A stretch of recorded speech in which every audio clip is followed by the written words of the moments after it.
প্রথমে কড়াইতে তেল গরম করে তার মধ্যে আলুগুলো ভেজে একটু নুন দিয়ে ভেজে তুলে নিলাম।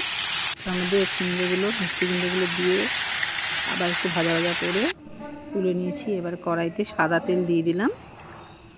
এরপরে শুকনো লঙ্কা, গোটা গরম মশলা, 5 ফোড়ন, তেজপাতা ফোড়ন দিয়ে একটু ভালো করে একটু ভাজা ভাজা গন্ধ আসলে তার মধ্যে একটু আদা বাটা দিয়ে দিলাম। আদাটাকে একটু ভাজা ভাজা করে কেটে রাখা টমেটোগুলো দিয়ে দিলাম। লঙ্কার গুঁড়ো আর হলুদের গুঁড়ো দিয়ে দিলাম।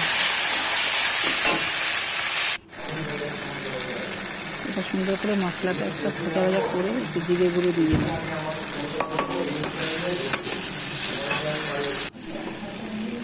মশলা ভাজা করে গন্ধ আসছে। এবার ভেজে রাখা আলু আর মিষ্টি কুমড়োগুলো